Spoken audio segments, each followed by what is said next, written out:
Hello everyone, आज है 4 जनवरी और आज इस वीडियो में हम बात करने जा रहे हैं जियो फिनेंशियल सर्विस के बारे में।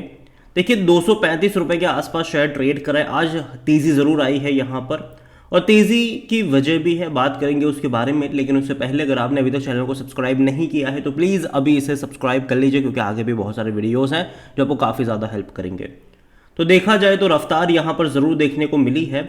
और देखा जाए तो पिछले कुछ टाइम से, एक महीने का ही अगर आप ग्राफ देख लो तो एक झटके में बड़ी तेजी आई थी। 250 पे गया था, बाद में गिरावट भी दिखाई, फिर अटेम्प्ट करा था, एक दिन में तेजी दिखाई थी, फिर लगातार गिरता रहा। लेकिन पिछले 4-5 दिनों से धीरे धीरे करके ये कोशिश कर रहा है, अटेम्प्ट कर रहा है ऊपर जाने के लिए, क्योंकि धीरे धीरे कई सारी खबरें यहाँ पर निकल कर आ रही है और वो सारी पॉजिटिव खबरें निकल कर आ रही है।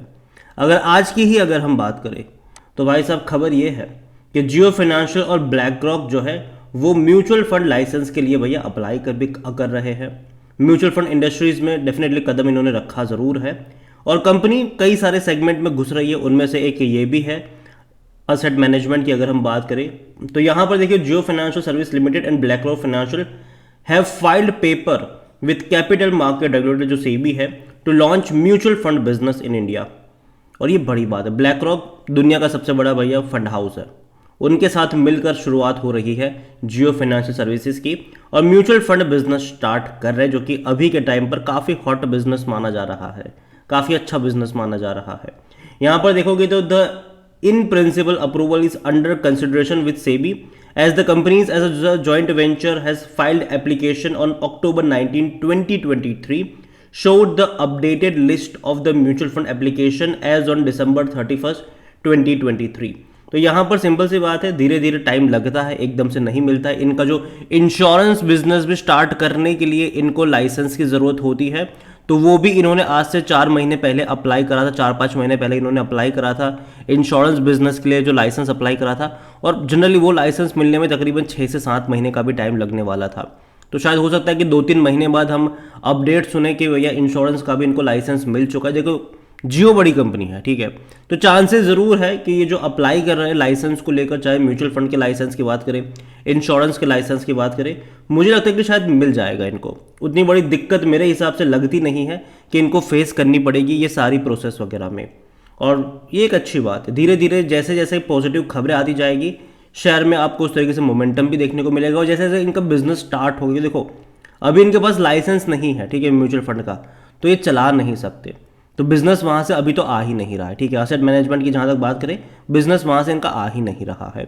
इंश्योरेंस की अगर हम बात करें, वो भी लाइसेंस इनका आना बाकी है, तो कहीं ना कहीं वो भी इसको अभी तक चला नहीं सकते। लेकिन जिस दिन लाइसेंस मिल गया, इनकी जो ऐप है जियो ऐप, माई जियो ऐप जो है इनकी, वहाँ पर आपको एक टैब मिल जाएगा, इंश्योरेंस का भी टैब आपको वहाँ पर मिल जाएगा। तो देखो इनके पास लीवर्स कई सारे हैं जिसका ये लगातार इस्तेमाल कर सकते हैं आने वाले टाइम पर। जहाँ तक आज वॉल्यूम की बात करें तो 58 लाख से भी ज़्यादा की क्वांटिटी में शेयर्स यहाँ पर ट्रेड हो चुके हैं मॉर्निंग में अभी में। और जहाँ तक देखा जाए कंपनी में, तो according to Moneycontrol user 100% लोग कह रहे हैं खरीदारी करो, बेचने की बात कोई नहीं कर रहा है।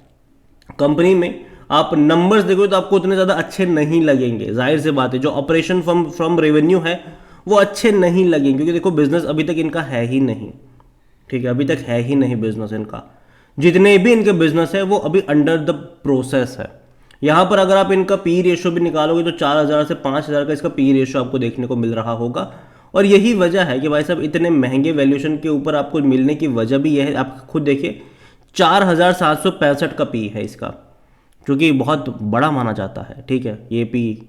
और जनरली बजाज फाइनेंस को 39 पे ट्रेड कर रहा है, तो बहुत महंगा कह सकते हो आप इस शेयर को। लेकिन आप ये भी समझो कि अभी तक तो रेवेन्यू इनके स्टार्ट ही नहीं हुए हैं।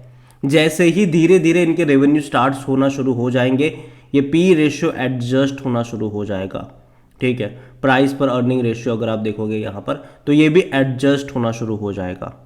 कंपनी के अगर हम फाइनेंशियल्स देखें तो जनरली जो प्रॉफिट्स यहाँ पर ज़्यादातर निकल कर आ रहा है, जो रेवेन्यू आप यहाँ पर देख रहे हो, वो भैया रिलायंस की मेहरबानी भी है, क्योंकि रिलायंस इंडस्ट्रीज में 6% का जो स्टेक है वो जियो के पास है, तो डिविडेंड के फॉर्म में एक बहुत बड़ा पैसा उनको मिलता है वहाँ से, तो वो भी एक वजह रही है यहाँ पर। और कंपनी के शेयर होल्डिंग की तरफ से तो प्रमोटर्स देखो लगातार खरीदारी कर रहे हैं। जब ये आया था 45.80% की होल्डिंग थी प्रमोटर के पास, सितंबर तक वो बढ़ाकर 46.77 हुई, अभी ये 48-49 पे पहुंच चुकी है। मतलब ऑलरेडी अगर आप देखोगे तो लिस्टिंग से लेकर अब तक प्रमोटर ने यहाँ पर तकरीबन 8 करोड़ से भी ज़्यादा के शेयर्स खरीद लिए हैं। जब भी गिरावट आती है प्रमोटर आ जाते हैं खरीदारी करने के लिए, और ये आगे भी होगा। गिरावट जैसे ही आएगी प्रमोटर खरीदारी करने के लिए आ जाएंगे। और देखो इनको अपना शेयर प्राइस जो है वो एटलीस्ट आने वाले 2-3 महीने तक संभाल के रखना है, क्योंकि मार्च के बाद मुझे लगता है कि शेयर में एक बड़ी तेज़ी आप देखोगे। रीज़न कई सारे हैं, जैसे कि खबरें आना शुरू हो जाएगी कि भाई साहब इनको इंश्योरेंस का लाइसेंस मिल गया, इनको म्यूचुअल फंड का लाइसेंस मिल गया, इनको कंपनी अब धीरे धीरे अपने मार्केटिंग कैंपेन्स लॉन्च करेगी उसके बाद, ठीक है। और जब आईपीएल शुरू होगा तो आईपीएल के जो ब्रॉडकास्टिंग राइट्स है वो जियो सिनेमा के पास है, तो जियो सिनेमा भैया इनका खुद का ही है। तो वहाँ पर भी इनकी जो प्रोडक्ट सर्विसेज वगैरह है, चाहे वो इंश्योरेंस की बात करें, डिजिटल पेमेंट्स की बात करें, जिसके सीधी टक्कर इनकी होने वाली है फ़ोनपे और पेटीएम के साथ, डिजिटल पेमेंट्स वगैरह की बात करें, वहाँ पर उनकी भी मार्केटिंग कैंपेन्स आपको देखने को मिलेंगी। इनके म्यूचुअल फंड्स की बात करें, उनके भी मार्केटिंग कैंपेन्स वगैरह आपको देखने को मिलेगी। क्रेडिट कार्ड बिजनेस में भी एंटर कर रहे हैं एसबीआई के साथ मिलकर, उनके भी मार्केटिंग कैंपेन्स वगैरह आपको देखने को मिल सकते हैं आईपीएल के दौरान, क्योंकि देखो आईपीएल एक बहुत बड़ा इवेंट होता है और इनके पास तो भैया खुद का ही है जियो सिनेमा, तो जिसका ये इस्तेमाल भरपूर करेंगे उस टाइम पर। तो यहाँ पर यही मैं कहूँगा कि अभी शुरुआत है, अभी भी 1-2 महीने तक ये इसी रेंज के आसपास घूमता रहेगा, पहिया बाद में घूमना शुरू होगा इसका, ये मेरा मानना है। और जहाँ तक देखा जाए जियो फिनांशियल को लेकर, तो देखो इसकी जो लिस्टिंग भी हुई थी, एक्सपेक्ट कर रहे थे लोग कि भैया 300 रुपये के आसपास लिस्ट होगा ये शेयर, लेकिन ऐसा हुआ नहीं। काफ़ी कम प्राइस, मतलब तकरीबन जो इसकी लिस्टिंग थी वो 250 रुपये के आसपास हुई थी, सॉरी 260 रुपये के आसपास हुई थी। लिस्टिंग होते ही ये लगातार गिरा, क्योंकि रिलायंस इंडस्ट्रीज़ का ये पार्ट था और उनमें से जब ये अलग हुआ तो कई सारे इंडाइसिस का भी ये पार्ट ऑटोमेटिकली था, तो उन सब से इसको हटना था, गिरा। बाद में रिलायंस ने खरीदारी करी, कुछ म्यूचुअल फंड्स ने भी खरीदारी करी, जिसे मोतीलाल ओसवाल का भी नाम आता है, तो तेज़ी आई। बाद में जब अलग अलग इंडाइसिस से हटने की बारी आई वापस गिर गया, लेकिन वापस तेज़ी आई, क्योंकि इस दौरान भी जो प्रमोटर्स थे वो शेयर्स खरीद रहे थे।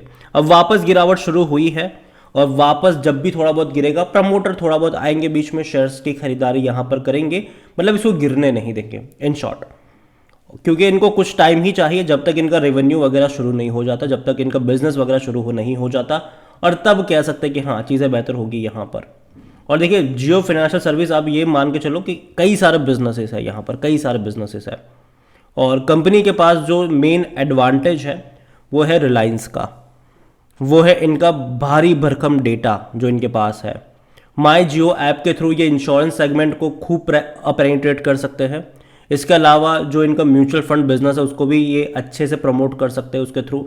इसके अलावा इनके खुद के कई सारे स्टोर्स हैं, चाहे वो एजियो के स्टोर्स हो, चाहे वो यहाँ पर रिलायंस रिटेल की बात करें तो उनके स्टोर्स हो, रिलायंस स्मार्ट की बात करें उनके स्टोर, जियो मार्ट की बात करें, वहाँ पर इनके लिए कोई मुश्किल नहीं होगी अगर ये अपना QR कोड भी वहाँ पर लगा दे, जो कि डिजिटल पेमेंट के लिए होगा, जो साउंड बॉक्स वगैरह टेस्ट वगैरह कर चुके हैं, तो वो लगाने में भी इनको कोई देर नहीं लगने वाली है। फिर बाद में धीरे धीरे इसको और पेनिट्रेट करना शुरू हो जाएगा, तो ये चीज़ें चलेगी।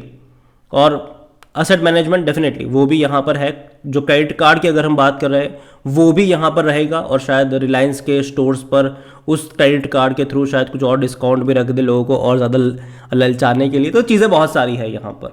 अभी मार्केटिंग कैंपेन इन्होंने लॉन्च भी नहीं करे, क्योंकि जाहिर सी बात है इनके पास अभी वो सारे लाइसेंसेस मिले नहीं हैं। जैसे ही वो मिलना शुरू हो जाएंगे एकदम से आपको जियो खबरों में देखने को मिलेगा, और मार्केटिंग डेफिनेटली ये दबा के करने वाले उस टाइम पर। तो अभी का जो टाइम है 1-2 महीने का, मुझे लगता है कि कंसिडरेशन वाला फेज होगा, लेकिन बाय ऑन डिप्स के मौके हर लेवल पर होने वाले हैं। असली जो गेम है वो यहाँ पर मार्च से शुरू होने वाला है, ये मेरा मानना है, क्योंकि क्वार्टरली नंबर्स भी जब आना शुरू होंगे वो बेहतर होंगे। अभी भी देखो दिसंबर के नंबर में उतने अच्छे एक्सपेक्ट नहीं कर रहा हूँ, अभी भी मैं यहाँ पर इनसे मार्च के नंबर उतने अच्छे एक्सपेक्ट नहीं कर रहा हूँ, लेकिन जून के नंबर, सितंबर के नंबर्स, जो 2 क्वार्टर बाद के नंबर होंगे, वो मुझे लगता है कि बहुत ही ज़्यादा गेम चेंजर होने वाले हैं। तो उस पर नज़र होनी चाहिए आपकी, नज़रिया लॉन्ग टर्म का होना चाहिए, शॉर्ट टर्म का नहीं। इतना ही कहूँगा, बाकी मर्जी आपकी है। वीडियो को यहीं पे एंड करूँगा। पसंद आया हो तो लाइक करो, शेयर करो, चैनल अगर पहली बार है तो प्लीज़ सब्सक्राइब करें। और जियो फाइनेंशियल सर्विस के बारे में आप क्या सोचते हैं वो भी आप मुझे कमेंट में लिख के बता सकते हैं। Thank you.